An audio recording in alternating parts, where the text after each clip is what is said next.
আমি কেন বিএনপির কথা বলছি না, আমরা বিএনপি ভালো চাই। আমি জনগণের পক্ষ থেকে বিএনপি ভালো চাই। আমি দেখতে বলছি আমার লিখেছি আমি বেগম খালেদা জিয়ার অবদান এই গণঅভ্যুত্থানে। আর কেউ কিন্তু আমি কোনো দেখি নাই কোনো বিএনপির লোকের লিখতে। তাহলে আমার কিছু কথা বলার অধিকার আছে। তাহলে এই যে সমাবেশটা করলেন নির্বাচনের জন্য, নির্বাচন দাও 3 মাসের মধ্যে, আপনারা কেন করলেন? আপনারা কি চেয়েছেন? উদ্দেশ্য এটা তো ব্যাখ্যা করতে হবে। আপনারা সবকিছু করে যায় মাপাদের মতো, আর আমরা কিছু বলতে পারবো না। এটা তো আপনাদের শেখা ছিল। তাহলে বলবেন যে আপনি কি অ্যাচিভ করতে চাইছেন? বিএনপি তো অলরেডি ক্ষমতায়, বিএনপি তো ইতিমধ্যে ক্ষমতায় জনগণ হিসেবে। আপনাকে বিশ্বাস করেন না বিএনপি ক্ষমতা নেই? আমরা কি বিএনপির জনগণ আকারে নাই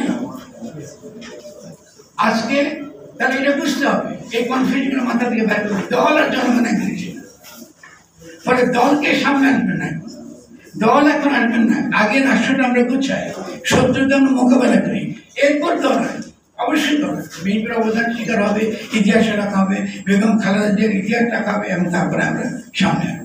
এখন ধরেন আপনি যদি করলেন প্রথম দিন, করার পরে ভাগ্য ভালো যে পরবর্তী বিএনপি যারা বিচক্ষণ নেতা যারা আছেন তারা সঙ্গে সঙ্গে বলছেন যে আমরা এই সরকারকে সঙ্গ দেব। এটা আমাদের তাড়াহুড়া নেই, খুব সুন্দর। আমরা ড্যামেজ কন্ট্রোল করেছি, আমরা যথেষ্ট পরিমাণ ড্যামেজ আমরা কন্ট্রোল করেছি। কিন্তু আমি আরেকটা তারে একটা বক্তব্য দিয়েছি লন্ডন থেকে, এটা কিন্তু খুব বিভ্রান্তিটা হচ্ছে যে তিনি তার বক্তব্যটা হচ্ছে যে তিনি এখনই নির্বাচন চান, এবং তিনি বলতে যাচ্ছেন যে এই সরকার নির্বাচিত না, একমাত্র দলীয় নির্বাচন হলে নির্বাচিত হবে। রাজনৈতিক দলের ভোটাভুটির নির্বাচনকে তিনি নির্বাচন করছেন।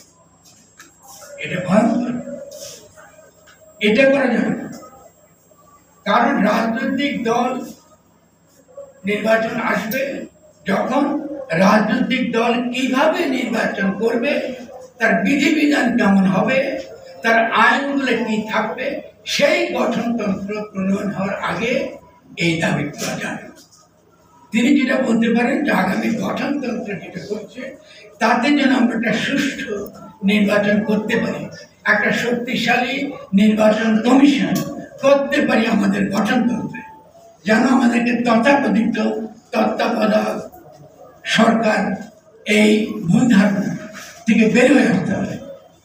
এই ভুল ধারণা বিএনপির মধ্যে এখন আছে যে নির্দলীয় নিরপেক্ষ তত্ত্বাবধায়ক সরকার। না, এইটা তো দরকার নেই।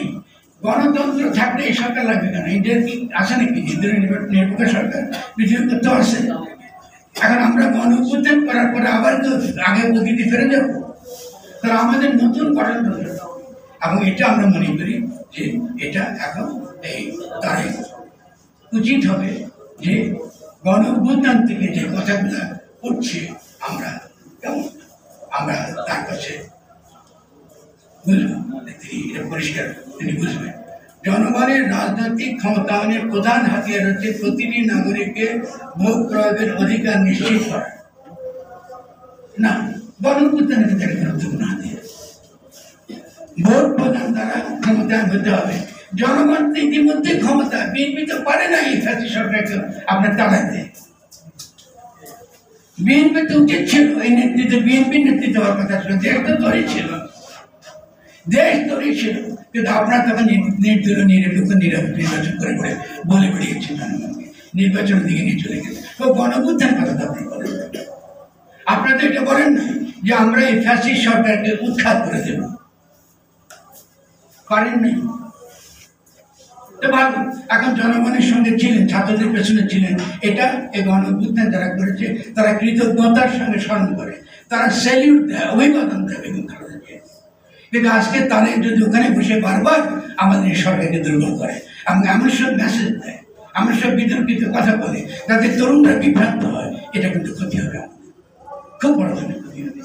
কারণ আমি তারেককে বলবো, সরাসরি বলবো, ও যদি বলে যে আমি বুঝতে পারছি না ফরাদে কি করছে, আমি আনন্দ চিত্তে লন্ডনে যাবো, আমাকে এখন টাকা দেওয়ার নেই, আমি কথা বলবো না, পাবলিকলি বলবো এটা করবে না। তুমি আমাদের আগামী দিনের ভবিষ্যৎ, তুমি আগামী দিনের ভবিষ্যৎ। আমরা আজকে থাকবো না, কালকে চলে যাবো, কিন্তু আমাকে প্রপারলি পলিটিক্যালি এডুকেটেড হতে হবে। তুমি তোমার মতো কথা বলে চলবে না। আর এখানে যে রাজনৈতিক যে বিএনপি যে নেতৃবৃন্দ আছে, তাদের মধ্যে অত্যন্ত বিচক্ষণ নেতৃবৃন্দ অনেকে আছে, তাদের সঙ্গে বিরোধ করবে না দলের ভেতরে, এটা করবে না, এটা ক্ষতিকর। এবং তারা পরিষ্কার এই বিপদটা দেখার সঙ্গে সঙ্গে তারা ইতিমধ্যে আপনারা দেখেছেন বিএনপির পক্ষ থেকে খুবই সুন্দর, খুবই বিচক্ষণ একটা মন্তব্য এসেছে। আমি তাদেরকে ধন্যবাদ দেব। তারা বলেছেন যে না, আমরা এই সরকারকে সময় দেব যতদিন পারো না। তাহলে বিএনপির মধ্যে দুটো ধারা আছে। একটা ধারা এই সরকারের পক্ষে, এই গণ অভ্যুত্থানে যে সরকার এসছে তাকে পূর্ণ সহযোগিতা করছে। আরেকটা ধারা বারবার এটাকে ডিস্টার্ব করছে, না আমরা এটা চাই না। বিএনপি আশা করব তাদের মধ্যে এই বিভেদ, তারা এটা ভুলে যান, এই তাদের দলীয় বিভেদকে তারা বাইরে আনবেন না। কিংবা আজকে এই গণ অভ্যুত্থানের পরে জনগণের যে অভিপ্রায় আমরা দেখছি, এই যে বিজয়টা এসছে, এটাকে পূর্ণ বিজয়ের দিকে নিয়ে যাওয়ার জন্য আজকে তারে আমাদেরকে সহযোগিতা করবে।